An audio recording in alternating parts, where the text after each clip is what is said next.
एक माँ बेटी थी। माँ गायों को चराने जाती थी।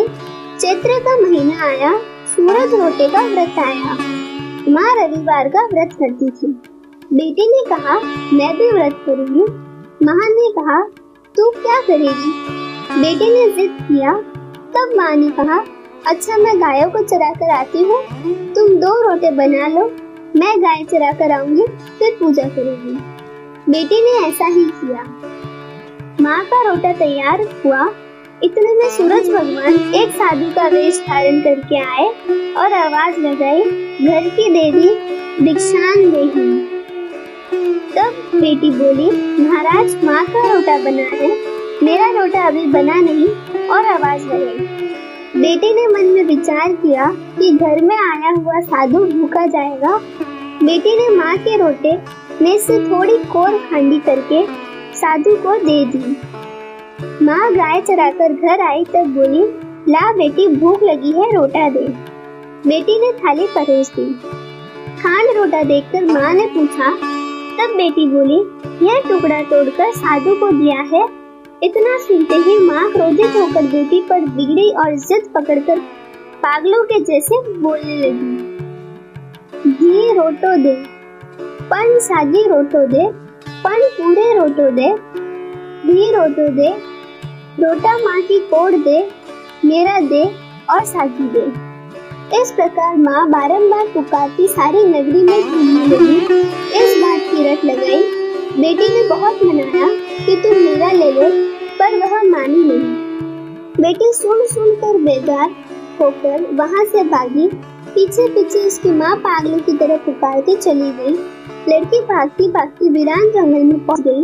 डर के मारे विश्राम करने के लिए एक पीपल की जड़ पर चढ़कर बैठ गई। ऐसे करते करते 2-4 दिन हो गए। वह भूखी प्यासी बैठी थी।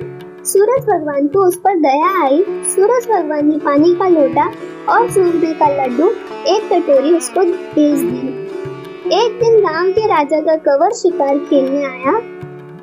वापस लौटते समय वह उसी पीपल की झाड़ के नीचे आकर ठंडी छाया में बैठ गया और बोला, यहाँ कितनी ठंडी छाया है। वह भूखा प्यासा था, बेचैन था, पर इस वीरान जंगल में पानी कहाँ ढूंढे। बोला, कोई पानी पिला दे तो अच्छा हो। ऐसा कहते ही लड़की ने ऊपर से थोड़ा पानी गिराया। तब फिर से राजा का कवर बोला, मुझे तो बहुत भूख लगी है, कोई खाने को दो तो अच्छा हो। तब इस लड़की ने ऊपर से चूरने का लड्डू गिराया। राजा के कवर की भूख मिट गई। वह कवर विचार करने लगा, यहाँ कोई है।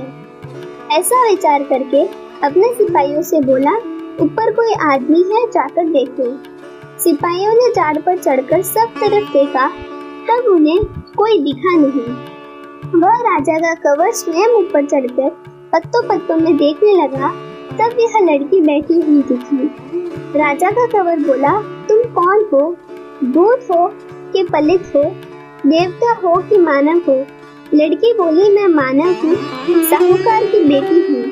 राजा का कवर लड़की को पूछने लगा कि तुम मेरे साथ विवाह करोगी क्या? जब लड़की बोली, राजा जी आप तो नगरी के राजा हो, मैं एक अनाथ लड़की हूँ, मेरे घर द्वार परिवार कुछ नहीं है। राजा माना नहीं, बोला, मैं तो तुम्हारे साथ विवाह करूँगा। पंडित और बाजा बुलाकर पीपल के झाड़ के नीचे उससे विवाह करके अपने साथ घर ले गया और राजी खुशी रहने लगा। वापस चैत्र का महीना आया। उसने सूरज रोटा का व्रत किया।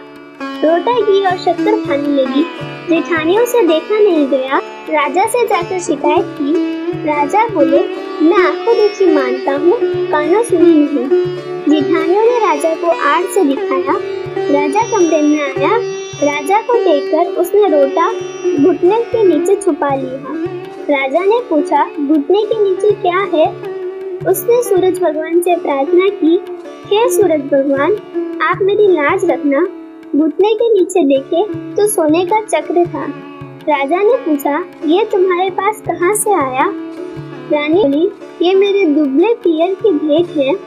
वह माथा धोकर झरोखे में खड़ी होकर बाल सुखाने लगी।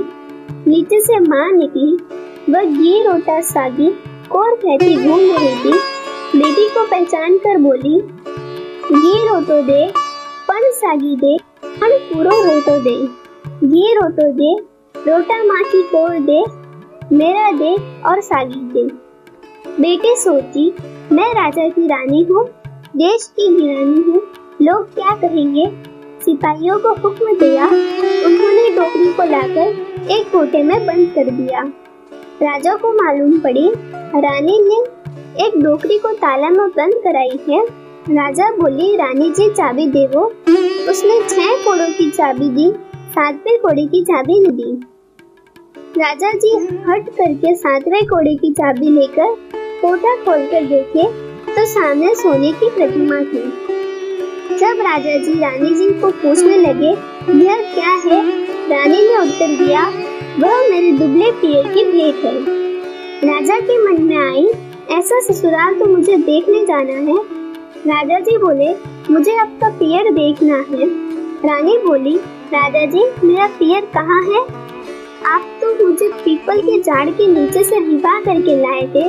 राजा जी माने नहीं, हट करके बैठ गए। जब रानी जी ने सूरज भगवान की प्रार्थना की, हे भगवान, राज हट पूरा करो और 1.25 प्रहर का पीहरवास मांगा। सूरज भगवान ने स्वप्न में आके रानी को 1.25 प्रहर का पीहरवासा पीपल के झाड़ के नीचे दिया। राजा रानी के पीहर गए। कवर, नौकर चाकर, हाथी घोड़े, साथ सामान सब साथ में लिया। जिस झाड़ के नीचे रानी को लाए थे उस झाड़ के पास पहुँचे। आगे क्या देखते हैं, एक सुंदर नगरी बसी है, वहाँ पूरा परिवार था।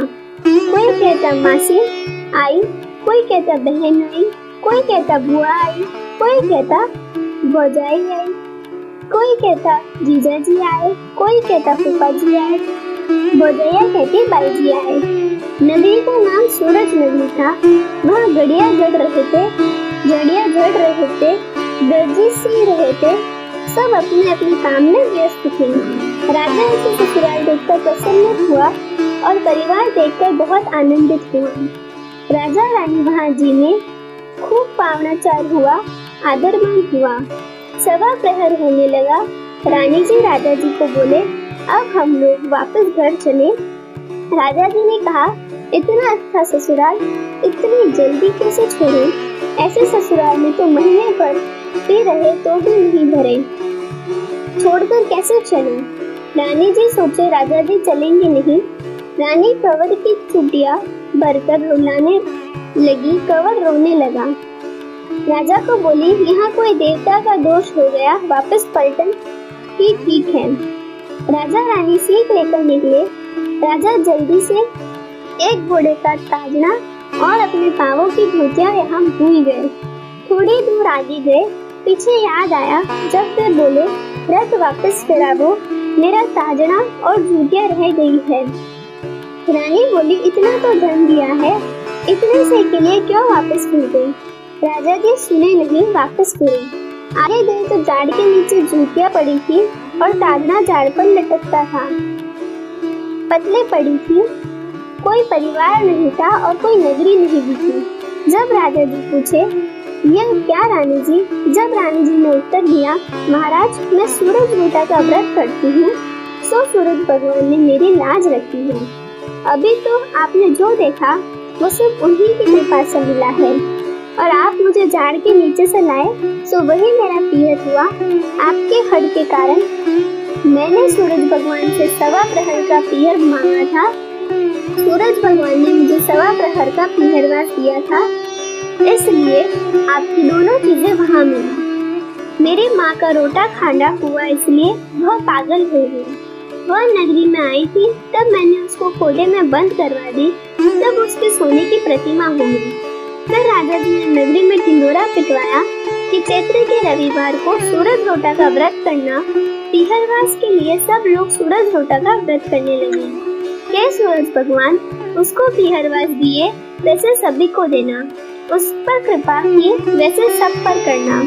कहानी कहने वाले, पुकारा देने वाले सब पर कृपा करना। यदि आपको मेरी यह कथा पसंद आई हो तो वीडियो को लाइक करें और चैनल को सब्सक्राइब करें।